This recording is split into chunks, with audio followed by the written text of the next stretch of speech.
Ay, magandang hapon no, mga boss, mga kamping, mga kabunyog. Alas 5 po rito ng hapon, no? Oras. Ay, wala pa ho yung Kibuloy, no? Pakinggan natin to.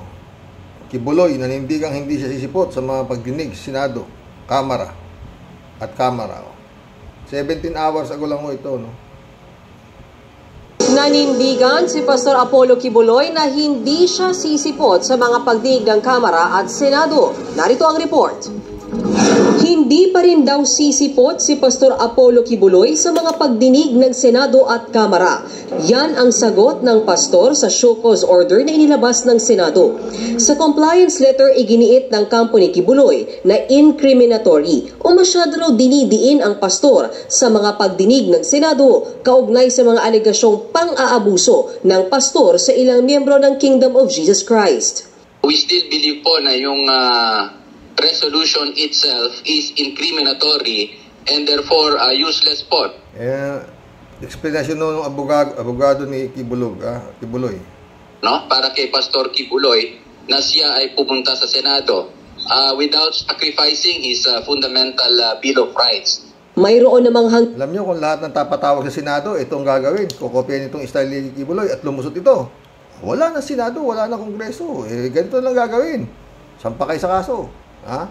Parang ginagawa nilang yung Senado at Kongreso, barangay. Sa barangay, pag may kaso ka isasampa at hindi naman masyadong mabigat, dadaan ka sa barangay.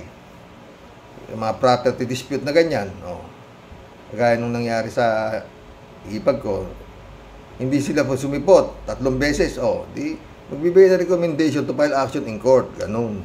Ginawa nilang barangay yung Kongreso sa Senado, di ba? Parang walang kwenta. Hanggang hating gabi si Kibuloy para makipag-ugnayan sa House Committee on Legislative Franchises. Kaugnay naman yan ang pag-cite in contempt sa kanya ng Kamara dahil din sa hindi pagsipot sa hearing ng komite tungkol sa prangkisa ng Sunshine Media Network Incorporated o SMNI. Kung hindi makikipag-ugnayan, mapipilitan ang Kamara na maglabas ng detainment order laban sa pastor. Kahapon nga, ipinakita na ang magiging detention facility ni Kibuloy. Muli namang bumuelta sa Senate Committee on Women and Children Chairperson Risa Hontiveros sa mga pahayag ng kampo ni Pastor. Paliwanag ni Hontiveros paano magiging guilty si Kibuloy, hindi naman hukom ang Senado. Dagdag pa niya, magpakita na lang si Kibuloy at tigilan na ang drama. Pero dahil nagmamatigas pa rin, hihilingin na raw ni Hontiveros kay Senate President Big Subiri na aprubahan na ang arrest order laban sa pastor. Pagtitiyak naman ni Hontiveros, ikukulong ang pastor dahil sa hindi niya pagsipot sa pagdinig. Una nang sinabi ng Philippine National Police na nakahanda silang ipatupad ang arrest order laban kay Kibuloy sakaling ilabas na ito. Handa silang ipatupad ang pag-aresto kay Kibuloy, ang Philippine National Police. Davao po yan. Sana nga maging ang Philippine National Police ng Davao. Kasi pinakamadaling aaresto kay Kibuloy, Davao Davao Police, di ba? Nandila sa Davao si Kibuloy Pero dapat subalit sino bang kakampi ni Kibuloy sa Davao? Vice President at saka yung dating presidente at saka yung mayor ng Davao. Congressman, mga Duterte, I doubt. Sana sumunod nga yung Davao Police. Kailangan namang ang dadaki pa rito sa ibang lugar pa na police, siyempre sa Davao Police. Di ba? Yung police ng Davao, PNP ng Davao. Di ba mga friend? Kung ako tatanungin niyo mga friend, hindi nila yan nakaprepara na yung paglalagyan kay Kibuloy. Hindi ho nila yan maihipo. Wala na ho yan. Hindi ho yan magpapahuli. Sana mali ako. Si Bantag nga, hindi nila huli. Si Kibuloy pa. Sana mali ako. Yun lang ho yun. Antigas di ba? Eto, pakinggan natin ito mga friend. Pacquiao, Antichrist, Sara Duterte, BP ni Kibs. FPRRD, binanatan na rin si Apo Lakay. Pero hindi ko tayo abot dito sa mahaba. Gusto ko lang mapagaganin nyo. Magbibigay din ho tayo ng komentaryo dito. Si Pastor Apollo Kibuloy, Antichrist. Meron ho itong 73,000 views. 2 days ago lang po ito, no? 65,800 mahigit ang subscriber nito. Kaya nagka-interest ako. Kaya maganda ho ang kanyang explanation, no? Mamaya magbibigay ko tayo komento. Christ nga ba? Pangalawa po, si Vice O reaksyon. President Sara Duterte. Vice President nga ba ng iilang tao? At itong si former President Rodrigo Duterte. Pati po si Apo Lakay, si former President Marcos Sr. binalahura na rin. Ano kaya ang masasabi ni Senator Amy Marcos? At totoo ba na muntik nang magkasisyor si former President sa rally diyan sa Liwasang Bonifacio? Pero bago Napanood ko yung parang masisisyo. Alam niyo si Digong, magaling sa arte. Diba? po tayo magpatuloy, kung kayo po ay bago sa ating channel, Buti sisyo lang, hindi naghimatay. please hit on the subscribe button below, pati na po yung notification bell para kayo po ay updated sa mga videos na aking i-upload. Okay, unahin po natin itong si self-appointed Son of God, si Pastor Apollo C. Kibuloy. Antikristo nga ba? Kasi kung kayo po ay nagbabasa ng Biblia, na very sad to know na marami po sa atin na ni minsan ay hindi nagbuklat at nagbasa ng Biblia. Ang dami nating nababasang magazine, libro, nobela, at kung ano-anong reading material. Pero dapat once in our lifetime, mabasa man lang natin ang salita ng Diyos from cover to cover. Pasensya ka na, Brad. Hindi ako nagbabasa niyan. Sa totoo lang. Sapat na yung naniniwala ako sa Diyos at sa kanyang 10 kautusan. Oo. Ganun lang ako kababaw. At yun nga, pagka meron akong gusto sa kanya, nakausap ko siya. Hindi siya sasagot. Hindi naman siya hindi siya tao eh. Sabi nga ni Moses, espiritu siya eh. O, di ba? Pero mararamdaman mo. Totoo lang mga friend. Mararamdaman mo ang presence niya sa problema mo. Hindi ho ako nambobola. Hindi ho ako nagsisinungaling. Mararamdaman mo ang presence niya sa problema mo. Kasi ito po ay magandang gabay para sa buhay natin. At sa panahon pong ito na naglalabasan ang mga false prophets, ang mga false teachers, ang mga antichrist, pananggap po natin ang Biblia para hindi po tayo nalilinlang tulad nitong si Pastor Apollo Kibuloy. Paano niyang napaniwala ang kanyang mga supporters doon sa kanyang itinuturong doktrina na siya na ang bagong Kristo, na kahit na itong mga matatalinong senador natin, mga government officials natin, at kahit ang ating vice presidente ay napaniwala niya. Kung kayo po... Ma-check kita dyan, friend. Hindi ako naniniwalang napaniwala niya yan, yung mga sinasabi mong matatalinong mga politiko natin, hindi. Kaya lang pinupunta si Kibuloy niyan, kasi nga, meron siyang kuman, meron siyang boto na inaakala nilang 6 na milyon. Pero nga, ayon kay Arlene Stone, baka wala pa sa kalahati yung sinasabi niya. Ayon nga kay Arlene Stone mga 30,000 lang kasi yun at yun din ang pinapakita niyang sa charts niya. O marami. Ilan nung kakasya ron? Di pag sabihin mo nga 30,000 yung tao ron na umaatin sa kanyang prayer. Di ang dami na nung pag kinuha mo. Yun nga sa Liwasang Bonifacio, may 30 mil ba yun? Wala. Pero tignan mo, pag kinamera mo, dami, di ba mga boss? Hindi ako naniniwala na itong mga government official natin naniniwala sa kanya, itong mga kandidato na to, hindi. Lalong-lalo na si Digong at si Sara. Maniniwala? Napaniwala ni Kibuloy? Diyos Mariosep. Minumura nga ni Digong yung Diyos eh. Pati yung Papa, di ba? Tapos si Kibuloy, maniniwala si Digong? Tell it to the Marines, mga boss. Tell it to the Marines. Kagaguhan yan. Pero tuloy natin, maganda ho ang explanation niya eh. Pero doon ko lang ho siya na ano, dahil kung yung sinasabi niyang napaniwala niya itong mga sila Gloria Macapagal Arroyo, kung sino-sino pumupunta doon sa kanya, hindi. Na ano lang siya, na ano, alam mo yung mga politiko na yan, sabi ko sa inyo, di ba? Maski meron ka pa sungay, at may dala kang boto na libo-libo, pupuntahan ka niyan.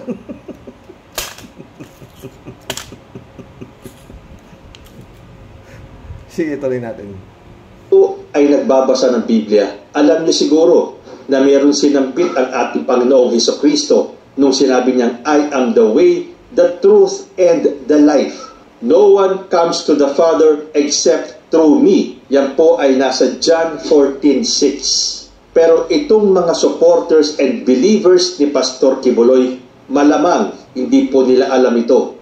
Dahil ang napakinggan lang nila ay yung sinabi ni Apollo Kibuloy. Doon po sa mga hindi nakakaalam, ito po ang... Yun naniniwala ako. Yung mga miyembrong natangay niya na sa mga sinasabi niya. Pero itong mga politiko, hindi ako naniniwala dyan. Maniwala pa ako yung mga miyembro niya dahil marami hong ganyan. Hindi lang naman po dito sa Pilipinas. Hanggang sa ibang bansa, marami hong natanga itong mga sinasabi nating nagpapanggap na sila ay sugo ng Diyos. Oh, tuloy. Ang kanyang mga pahayag. Tatay ninyo si Lucifer, tinalo ko dito. Hindi nyo natalo siya, tatay ninyo siya. Tingnan ninyo. Hawak-hawak niya, mga liig ninyo. Tapos debate. Tapos sabihin mo, tingnan mo yung assessment. Talagang gunggong siya, tatay daw natin si Lucifer, natalo raw niya. Hindi ka ba masira ulo eh? Ba't hindi ka pumunta kay Lisa Ontiveros? Tignan natin kung pamanalo ka. Ba't takot na takot ka ron? Boss. O, tuloy mo nga, sano. Mo, takot ako makipagdebate. Hindi nga ako natakot kay Lucifer, sa inyo pa. Pero bakit hindi ba't takot ka kay Lisa Ontiveros? Gunggong ka talaga. kayo didibatihin? Bakit ko kayo didibatihin? Ako na nga yung katotohanan. Ako ang daan at ang buhay. Pag di kayo dumaan sa akin, hindi kayo... Sabi naman nung gagong spiritual wife niya, amen. Kayo pupunta sa langit. Ano ang didibati ko sa inyo? Ha? Paano niyo ako didibatihin yan? I am the way. Pag hindi kayo dumaan sa akin, hindi kayo pupunta ng langit. Kahit ano pang gawin yung pagtatampisaw dyan. Paano ko kayo didibatihin yan na ako ang may-ari ng kaluluwa nyo? Ako ang may-ari ng sanlibutan ngayon. Akalain mo amen, sabi naman ng mga tanga. Siya raw may-ari ng sanlibutan, kung di ba naman gagot kalahati, di ba?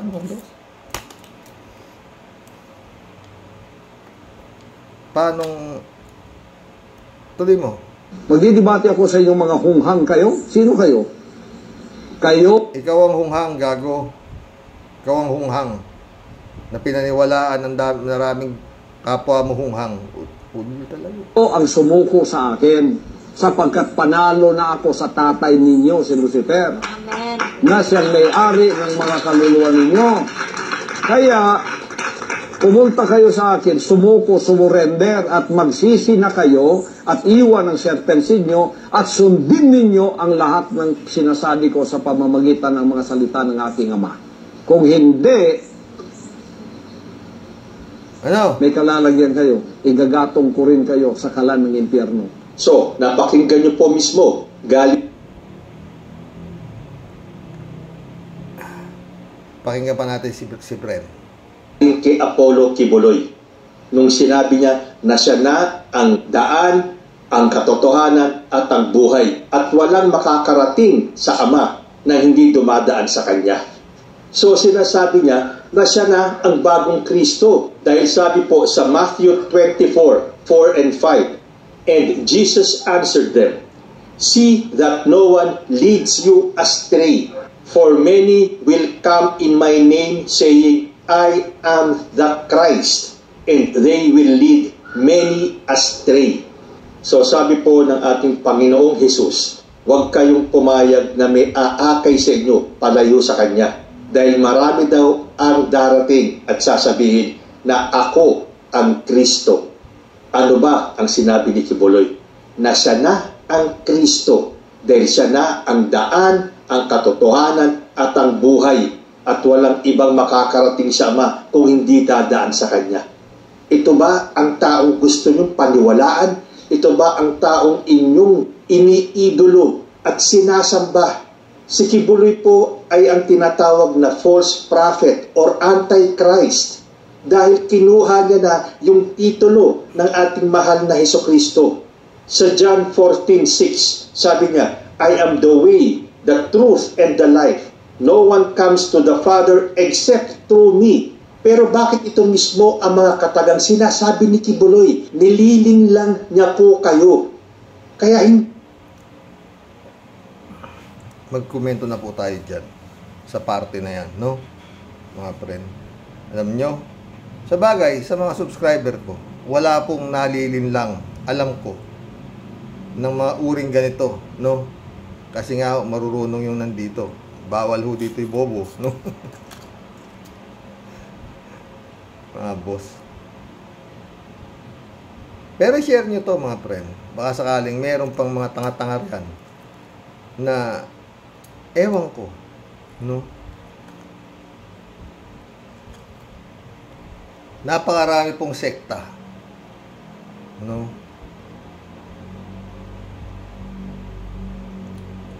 Hindi pa ba sapat para kayo magkaisip si Senyor Aguila na pinaniwalaan din ng daming tanga na siya raw ay reincarnation ni Santo Niño?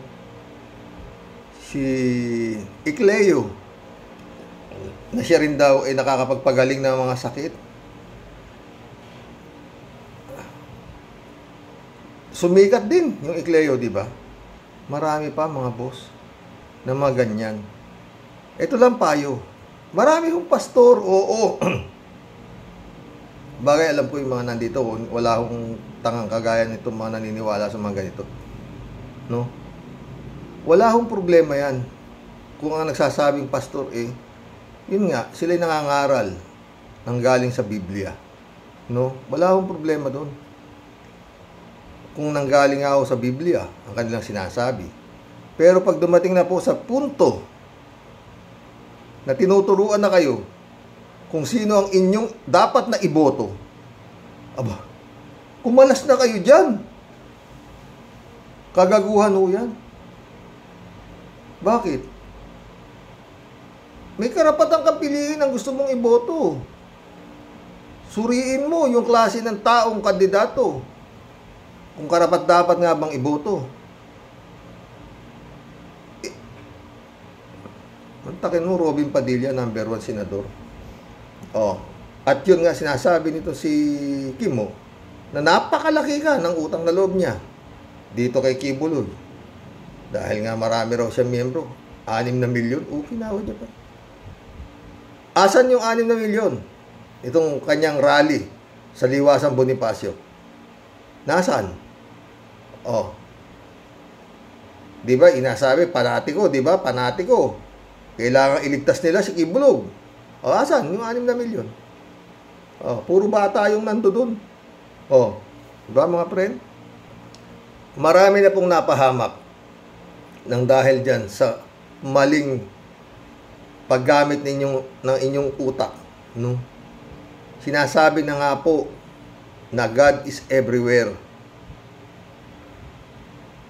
Bakit kailangan nyo pang...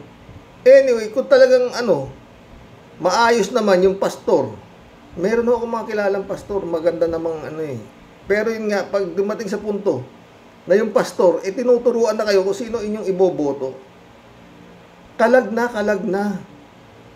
Hindi na ho, wala na ho yan. Oo, wala na ho yan. Ginagamit lang kayo nung pastor. Di ba? Ginagamit kayo, tinuturuan kayo Mabuti sana kung itinuturo sa inyong iboboto nyo, tama. O, di ba?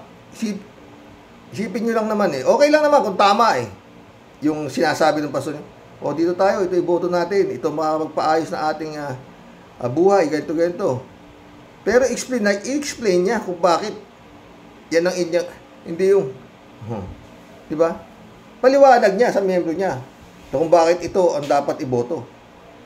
Meron dyan hinihintay yung listahan Galing ka doon sa pinakamataas Pag bumagsak doon, ito na yung listahan ng mga iboboto. Sabi doon sa taas. Tama ba yun? Mga friend? Oh. Ito naman mga taga-sunod. Iniintay nila yung manggagaling sa taas kung sino ang dadalhin ng kanilang leader. Oh. Gaya si Kibulog. Oh, di ba? Sinisumbat niya. Na sila raw nagpanalo kay Bongbong, kung ano-ano. Mga boss, ako Katoliko. Halos hindi ako nag-ano. Ang number 1 ho sa akin sa pagsisimba ko, yun yung sermon ng pare. Yun ho ang isa sa sinisimba ko. Pag maganda po ang sermon ng pare, talagang tinatapos ko ang misa. Oo. Pero pag hindi ko nagustuhan yung sermon ng pare, dumidiretso na po ako sa kanya. At ako'y lilisan na. Ako'y aalis na doon sa simbahan. No? Nakapagsimba naman na ako sa kanyang tahanan. Oo. Ganun lang po ako. Oo. Pero marami na pong time, hindi po ako na ako'y nagipit. Yung talagang sakalang naman po ako lalapit talaga sa tulang, yung gipit na gipit. Parang hindi ko kaya buhatin. Mabigat. Lord, tulong po, hindi ko kaya to. Pero hanggang kaya ko, hindi ako lumalapit. Ang dami ho kasing problema ni Lord. Buong sanlibutan eh. Oh, di ba? Doon sa mga matitibay ang pananampalataya sa Panginoon. Ramdam nyo sa inyo sarili. No? Pag may problema kayo at lumapit kayo sa Kanya, ramdam ninyo ang sagot. Tsak yun. Basta't matibay ang pananalig nyo sa Kanya. Totoo. Hindi kanya kayo pababayaan. Hindi. Pero kung malambot, meron ho dyan eh. Hindi ho porke nagsisimba kayo, ligtas na kayo, makakarating na kayo ng kalangitan. Hindi. Kayo sa sarili ninyo, alam nyo kung karapat-dapat kayong mapunta sa langit. Kung saan kayo dapat mapunta. Sa sarili ninyo, alam nyo, meron, binigyan tayo ng Diyos ng isip eh. Di ba? At binigyan tayo ng 10 utos niya. Kung ano ang tama at anong mali, alam natin eh. Oh. Kaya pag alam, kagaya si Digong, alam niya. Sa sarili niya, nasa impyerno siya pupunta. Oh, talino si Digong. Alam niya kung saan siya pupunta eh. Hindi siya ipokrito para sabihin niya mapupunta siya sa langit. Di ba? Oh. Kagaya to, si Kibulog nito. Ito, baka hindi natanggapin sa impyerno to eh. Totoo lang. Oh, sa dami ng kahayupang ginawa nito. Oh. At yun nga, ayon kay Arlene Stone, talagang grabe yung Arlene Stone, yung kwento niya. Oh. Hanip. May tagapaligo pa pala to, si Kibulog. Grabe. At pag pumasok ka raw sa kwarto ito si Kibulog, lahat puti. Pati carpet puti, para ka raw nasa ulap.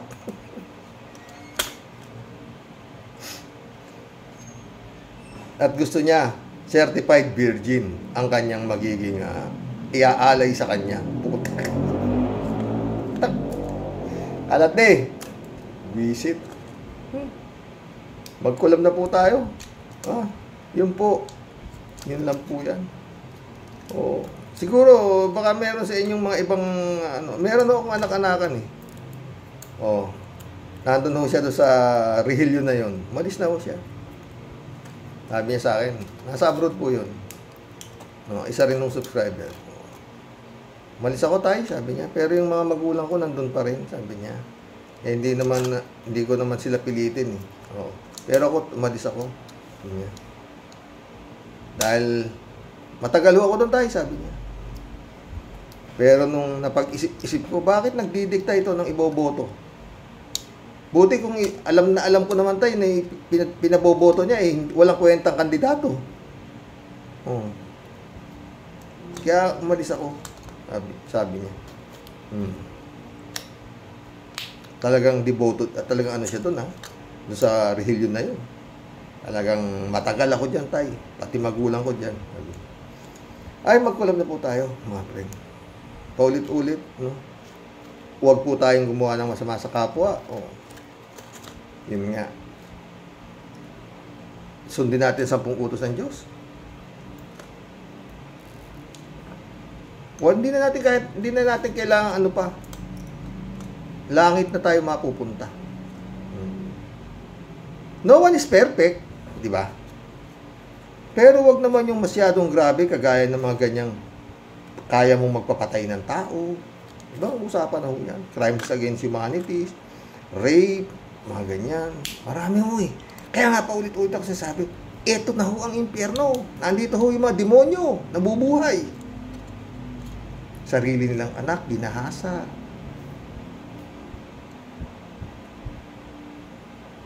Biglang pinasok ng demonyo yung sarili, yung utak nila, nagbaril sa ulo. Marami yung ganyan. Biglang may namaril, pinasok ng demonyo. Kaya yan ang mga demonyo, na mga demonyong namatay ng demonyo, yung kaluluwa nila nandito sa impyerno at nag-aasik pa rin po ng kademonyohan. Kaya yun nga, iwas tayo. Kailangan natin ng matibay na pananalig sa Diyos upang hindi mapasok ng demonyo ang ating pag-iisip. Diba? Gaya nung hipag ko, simba ng simba yan, mga friend.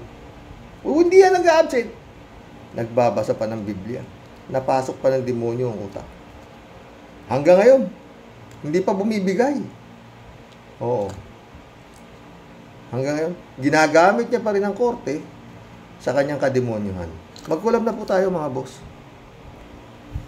Jeff Ramos, Nak, shout out. Magandang gabi po, tay, sabi niya. Ito po siya.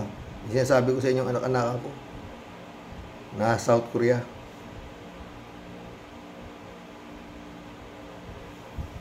Friend Jun Lagon, shout out ha. Nandiyan na pala siya sa California.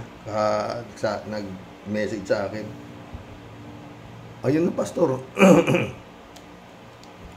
Pastor po yun. Meron pa ako kung isang kaibigang pastor. Kababata ko. Matino naman sila. Oo.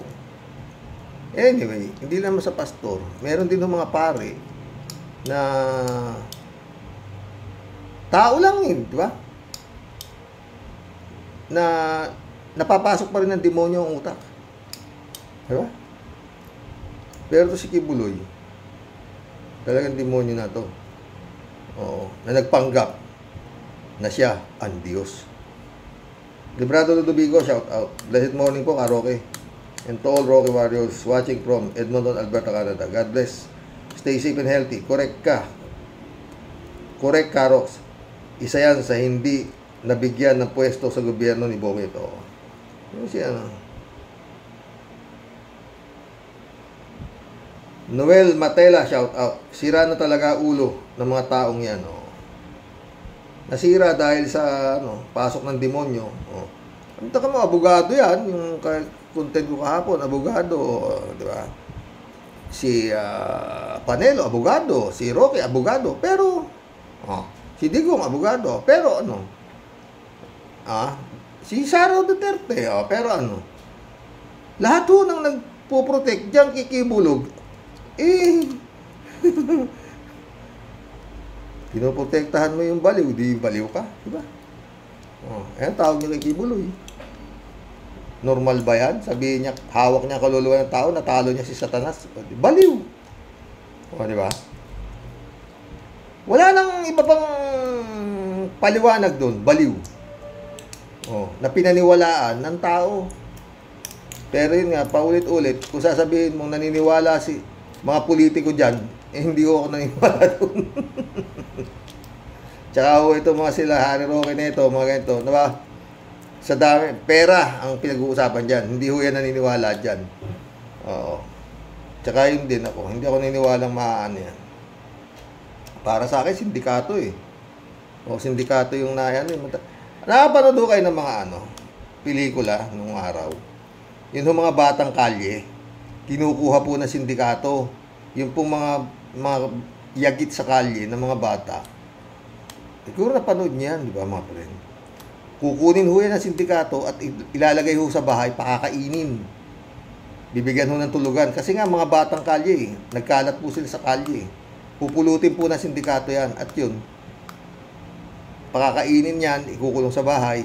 Pagdating ho ng umaga, pakakawalan ho sa kalye para mamalimos. Oh. Pelikula po yan. Nagkatotoo yata dito kay Kibuloy. Kaya lang, big time. Big time. Hanggang Amerika. Hanggang ibang bansa. Oh. Lord. Ay, kanina kay Engineer kay Atty. Toto Kausing. Oo. Patay na raw yung sulweta. Inatake sa puso. Oh. Yun ang kanyang balita. Ano? Ladies Anita. Oh. Magandang gabi po, Sir Roque. At sa aming lahat ng viewers ng programa mo po.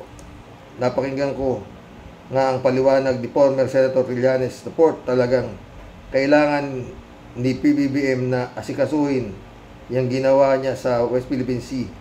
Huwag manahimik, sabi ni Ladies Anita.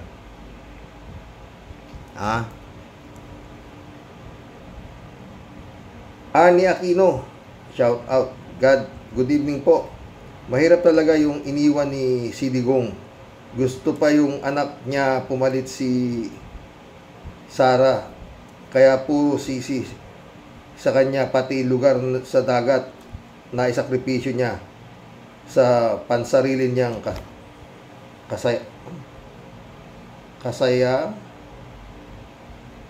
kagahaman siguro to. Noel Matela ulit to. Kung totoo sinasabi ni Glenn Chong, imposibleng hindi rinandaya si Sara Duterte. Nabaliw na talaga. O, di ba? Normal ba ang tingin nyo dyan kay Glenn Chong sa pinagngangak niyan? David Alvin Mendoza, shout out Sumagot siya. Oo nga po, maganda yung simula tapos ang huli ni BBM, ang nandaya at si Sara Jing Potpot ay legit daw ang panalo. Sabihin niya yan sa mga baliw. Yun nga, di ba? Pero may balita akong baka ipadisbar. Anong klaseng abogado yun? Abogago tawag dyan.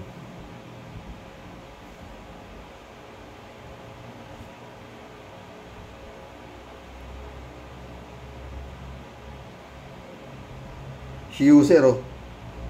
Ibig niya po sabihin, hindi nandaya si Sara, pero unit team sila. Di isang plano lang yan, oh, di ba? Ang gulo nga ng explanation ng gunggong eh. Noel Matela ulit, oh. Mananampal ng babae, siguro bakla yan, malamang. Tsaka yan, si Glenn Chong na yan, yung daldal ng daldal. Pag natalo si Bongbong Marcos, malalabas ang tao, magkakagulo, dahil napakataas ng survey niya.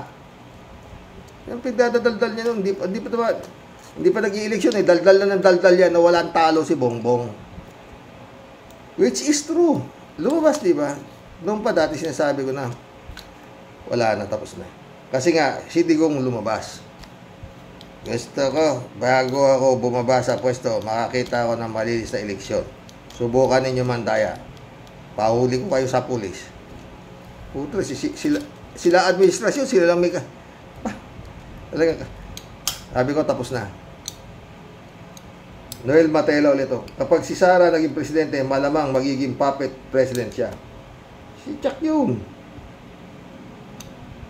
User, oh. Chonggok, parang Robin din utak. O, yun, mismo. Noel Matela ulit to. Halatang pro-China si Sara. Hindi papayag ang CIA at military na maupong presidente yan kahit iboto pa yan ng mga Pilipino. Oo. Eh bakit nakaupo si Digong? David Alvin Mendoza ulit. Hello po Karox at sa mga Rocky Warriors. Magandang gabi po. Sa totoo lang po si Glenn Chong ay di pwedeng gawing witness kung meron mang paglilitis na dapat gawin dahil sa kanyang credibility, ngunit subalit dadapwat alaong baga. Gago ka kasi Glenn Chong at naniwala ka sa mga matatamis na pangako sa iyo. Unang-una, alam mo naman na lahing mandaraya at magnanakaw yan, sukat maniwala ka sa kanila. Ulitin ko lang, ang sinabi ni Digonggong. Kung naniwala ka sa sinabi ko ay stupid ka.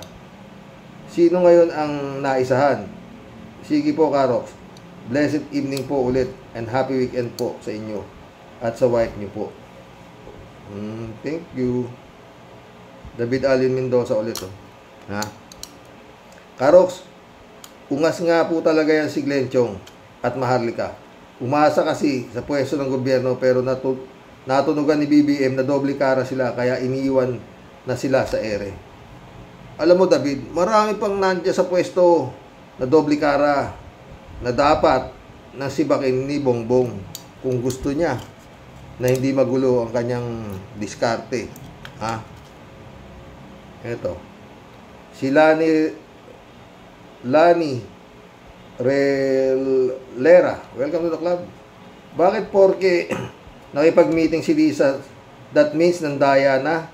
Saan ang ebidensya makikita na naman nung kampanya? Talagang landslide si BBM. Kahit sa Caravan, hindi kasi napagbigyan ng baklang Chongo na yan. Tem, shout out Tem. Bakit di sa West Philippines magtayo tayo ng artificial island sa halip na sa Manila Bay? Yun nga eh. Michelle, shout out Sumagot siya. Checo yata ang nagpapatayo sa Manila Bay. Oh, yun nga eh. Kosa ha. Miguel Soriano, shout out Parang may usapan si BBM at Sara, kaya panay na ang hakot ng kaban. Pagkatapos exit na, bigay kay Sara, hindi kasi kaya ni BBM. And total purpose magpayaman lang eh. Si BBM pa, mahilig magpasarap. Bakit pa nga patatagalin pa eh, dami nang nahakot. Sana mali ang hinala ko. Sana nga mali, friend. Patay tayo dyan. Richard Ramos, welcome to the club. Matagal nang may tama yan si Glenn Scammer Chong. Van Seeker, welcome to the club. Oo nga, parang drama nga nila. Yang parang gusto nilang paglaruan ang taong bayan. Baka kasi magka people power pa. Naka-unity team sila dahil nga mga ganid sila.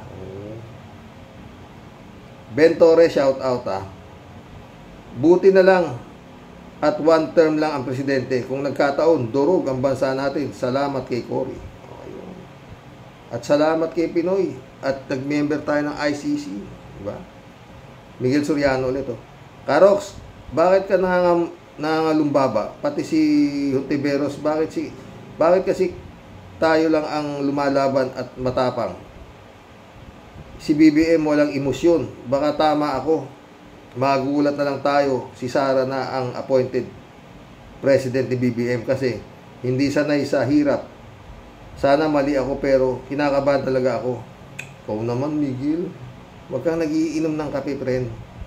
Hindi papayag si Romualdez gawin yan. User, sumagot. Paano kasi sila Duterte naman talaga, Paano kasi sila Duterte naman dahilan kung bakit nasa pwesto si Junior? Unity teams nga eh. Unity team pala. Raul Villanada, shout out Greetings Kuya Rox at sa inyong may bahay at buong pamilya. God bless all. God bless Raul Villanada. Ben Torres, Huwag mo nang bigyan ng oras yung mga yan. Mga sinungaling yan. Raul Villanada ulit, Pag alaala sa mga naiwang trabaho ni na Ka-Percy na hanggang ngayon ay pinapaso ang mga kampo ng demonyo, sila Digongyo at Kibulo.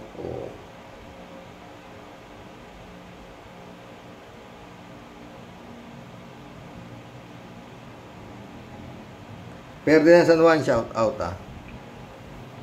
Good evening po, Karox. Ang solusyon sa problema ng Pilipinas, dalawa lang, ICC at FBI.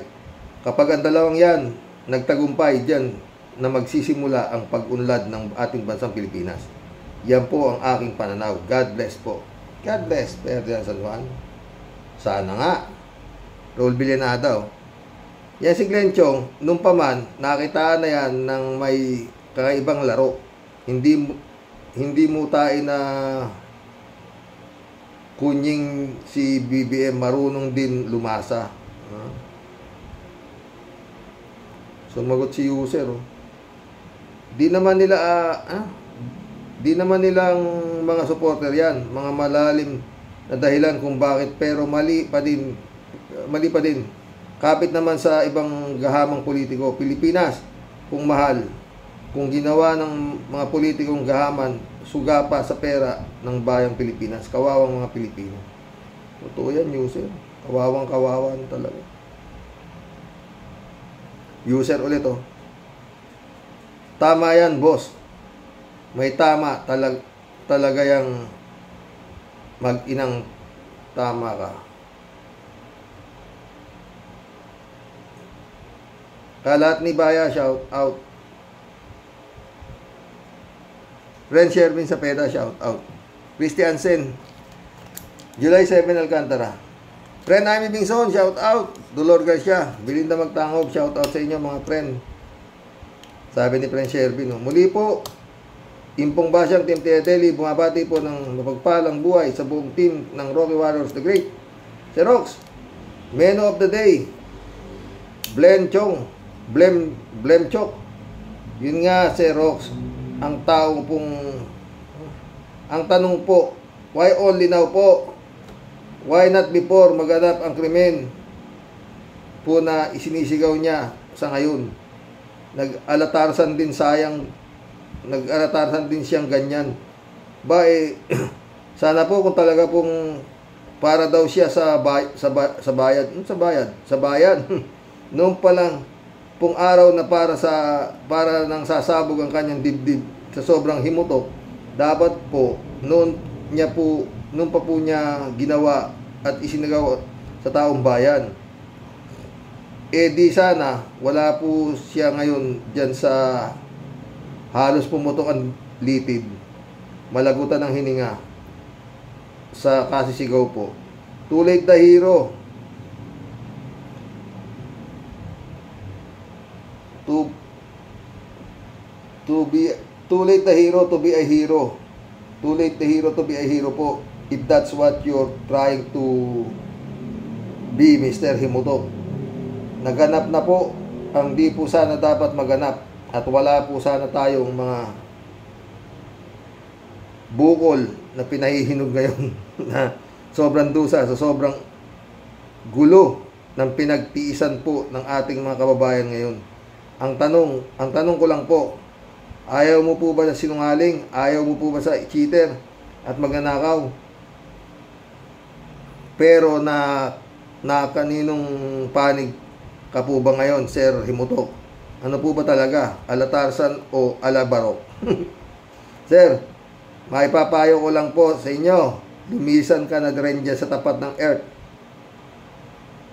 Kinam, isa ka pang buwisit. Akalain mo, sasamba ka rin lang kay Satanas pa. Ay, ambot sa yawa at lawlaw mong lubot. Kaya tanga-tanga no, friend. Naggangakak doon si Raul. Shout out, Miss Akira Milus. May you have blessed weekend. Ingat, sabi ni Kalatni. Good evening, Karoke. Latiguin mo na, Karoke, sabi niya. Friend Sherwin ulit, oh.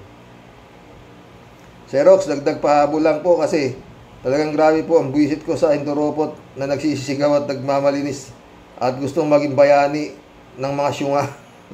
Sayang naman, sir, pagiging matalino mo at husay mo sa pakikipagdebate. Pagsigaw mo ngayon, kuno para sa bayan. Hanga na po sana ako sa'yo, sir. Hanga na po sana ako sa'yo, sir, kasi lakas talaga ng loob mong humarap at lumaban ngayon. Malapit na, didisbar rin, friend Sherwin, ididisbar ngayon yan. Malapit na. Pero, sir, masdan mo po at lumilingon ka po sa paligid mo. kung para ka po ba kanino, para ka po ba kanino, at para ka po saan ka talaga naninindigan sa pinaglalaban mo. Wala po akong makita na walang sungay ni taning sa paligid mo at ipinaglalaban mo, sir. Mukhang binabangungot ka pa po yata, sir. Gising-gising po sana tayo dapat, sir, at gamitin po ang talino at takot sa Diyos at tama pong paraan. That's all your honor. Yung pong basyang Team Tiadeli ay muli pong nag-iiwan ng isang paalala sayo po, Sir Himutok. Lukohin mo po ang lelong mong panot, wag kami. Bawal po ang syunga at bugok sa amin pong samahan. Ang naniniwala daw po sa sabi-sabi, walang tinos at bait sa sarili. Happy weekend, everyone. God bless and super thanks sa ating Master Rocks. Salamat, Fred Shelby na. Ted, shout out, Ted. Palpak daw ang rason ng kampo ni Kibugok sa Shokos order. Kasi ang sabi ni Senator Risa Ontiveros ay magpapapirma na siya ng arrest warrant kay Kibugok, ni Kibugok kay Subiri. Ang tanong na lang ngayon ay hanggang saan ni Subiri pagtatakpan ang Panginoon niyang baboy. Dapat mag-resign itong si Subiri kung si Kibaboy lang ang pinaglilingkuran niya. Yun nga, kakapal nga ng mga mukha eh. Parox, ang hula ko, bibigay si BBM sa kalagitnaan ng kanyang pananatili sa palasyo. Kaya si Sara hindi umaalis sa tabi niya. Sa palagay mo, Karox, magugulat ang Pilipinas at tao? Magugulat pero Sammy AJ, shout out. Palagay ko hindi, friend. Palagay ko hindi. Hindi bibigay. Kaya nga nagwawala na eh. Etong si Digong eh. Oo. Naramdaman niyang hindi mangyayari yung ilang iniisip na term sharing. Di ba? Ted ulit Huwag niyong pagsasabihan ng kung ano-ano si Kimo. Pinaniniwalaan niya ni Subiri. Tulad ng paglaganap, pangangalap niya ng 8 senador para salungatin ang aresto kay Kibuloy. Buti 4 na tanga lang ang pumirma.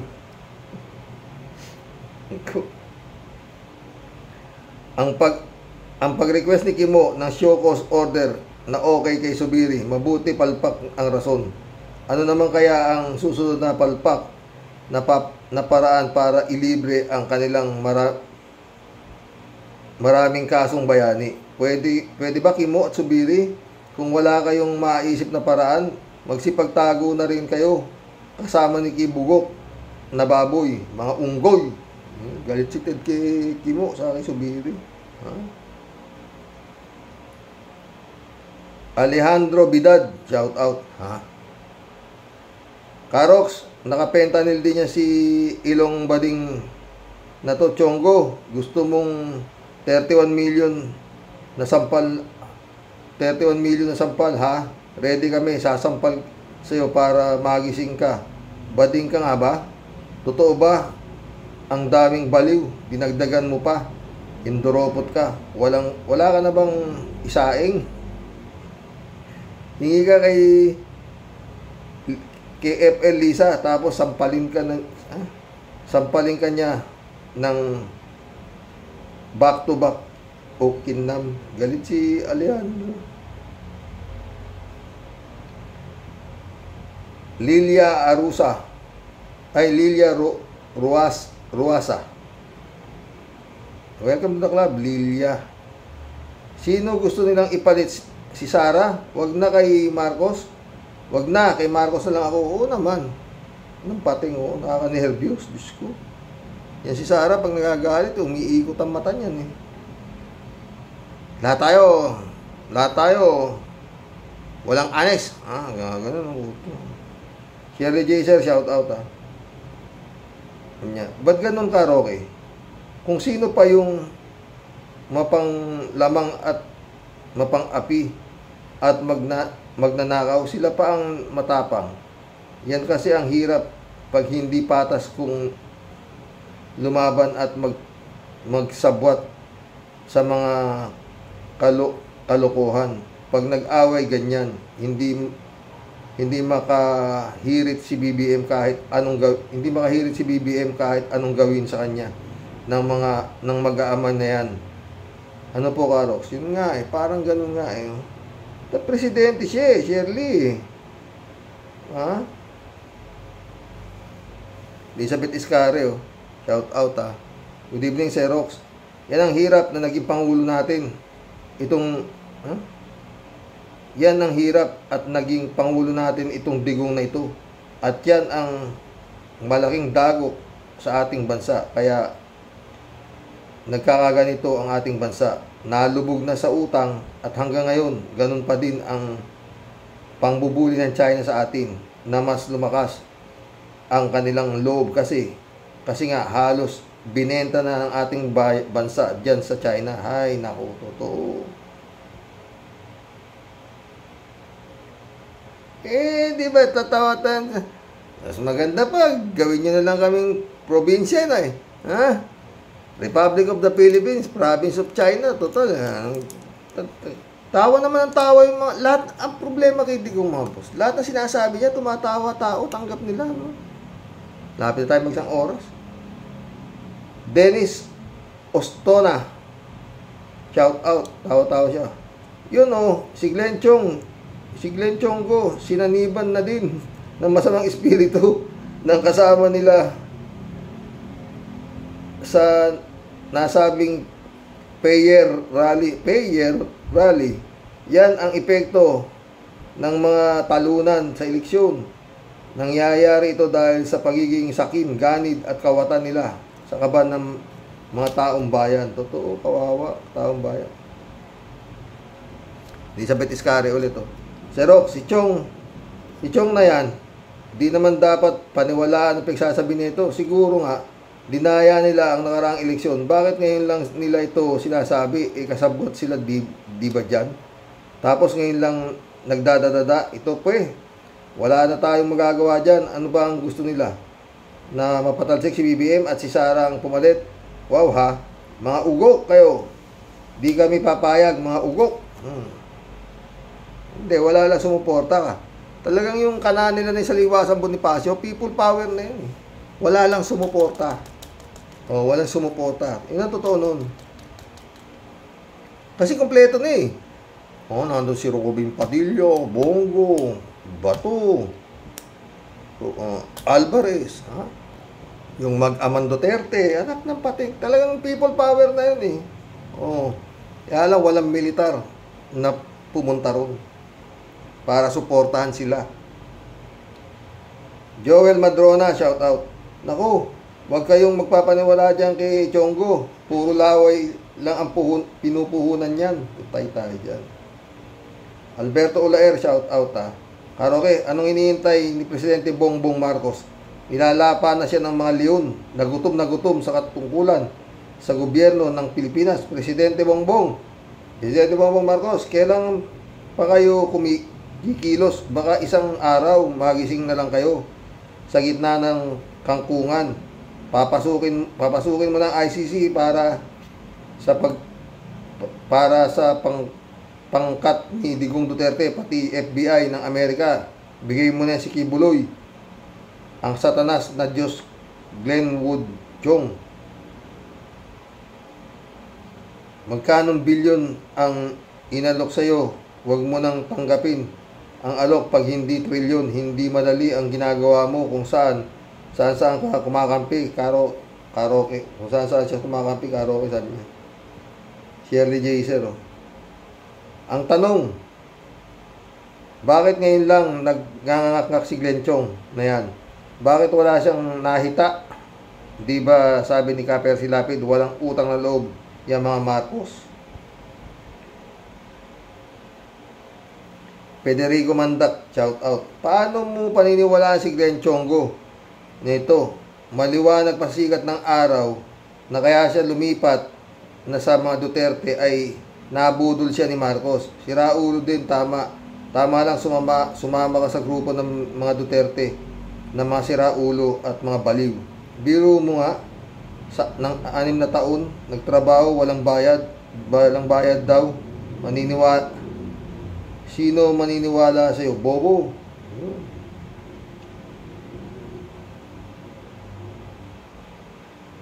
Ano to? Your T-Rock. Welcome to the club. Parang may tama. Talagang may tama yan si Glenn Chongo. Ayan. Rodelia Alpilor, shout out ha. Hello po, Karox. Tama po, sagot ni PBBM. Siya na nga nakapwesto. Talagang alang ginawang matino mga DDS. Mga DDS na yan. Xerox, ingat po and God bless to your family. God bless, Rodelia Alpilor. Rodelia Alpilor ulit oh. Huwag tayong maniwala dyan, Xerox. Pareho sila ni Maharlika. Hindi naibigay ang gusto nila, kaya nanggagalaiti sila sa inggit. Totoo. Elizabeth Tenorio, welcome to the club. Baliw yan si Glenn Chong, sabi niya. Marcelo Santa Ana, shout out ha. Sabi niya, anak ng 7 pusa. Anak ng 7 pusa, sobrang kawalang hiyaan talaga ni Digong nyo. Akala mo pag-aari niya Pilipinas sa mga pinagagawa ng inutil. Dapat na pala talagang mawala ka sa mundo. Ang tarantado. Galit si Marcelo kay Digong. Matutuwa dyan. Jose Cesar, shout out. Jose Cesar, welcome to the club ha. Mag-isang oras tayo mga boss. Never again to kultong Dutertards. Never again to kultong Fentanyl. Bangag, never again to Fiona. Inday Sara, kawawang Pilipinas, kawawang Pilipino, kawawang kaban ng bansa sa confidential fund ni Inday Sara. Ayun. Approve ako sa sinabi mo, friend. 3JC Hope, shout out ha. Hello, Sir Rox. Sa sinabi kong strategy ni BBM, yung sinabi niya na sa Chancellor na Germany about ICC, minsan, what we see is not what it is. Hindi ko pinagtatanggol si BBM dahil hate ko rin siya sa ginawa niya kay Lenny. But between Diggs and BBM, I'm trying to understand the move of BBM. Pares tayo naman. Ano? Hindi siya typical na presidente na lantarang gumaganti. Ang style niya, di ba? Ang style niya iba. Kita mo naman nung campaign period, di wala siyang sinasabi against sa mga katunggali niya dahil meron siyang hired troll. Puro good vibes lang siya sa TikTok. Maaasar ka talaga, di ba? Oo, ganun ba yun? 3J show ulit to. Yung style ni BBM, Sir Rox, may tawag doon eh. Hindi ko lang maisip. Yun ang problema natin. Yung the way he let his opponent attack him, tapos cool lang siya. Pero may gumagalaw para sa kanya. Yan si BBM.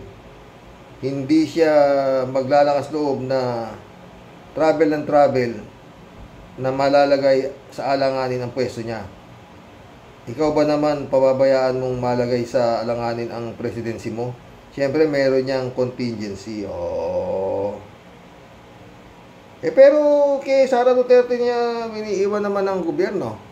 Pero palagi ko dapat na 3J Shop dapat talaga si Bakinen, si Sara, di ba? Ano ba? Nakakainis na. Sa totoo lang to si His Excellency ha. 3J Shop ulit. Sir Rox, yang si Glenn Chong at Maharlika, kahit totoo ang mga sinasabi, you cannot trust them. Sila ang mga linta. Kapag wala silang nasisipsip na dugo sa iyo, ayun, babu. At mind you, sisiraan kanila.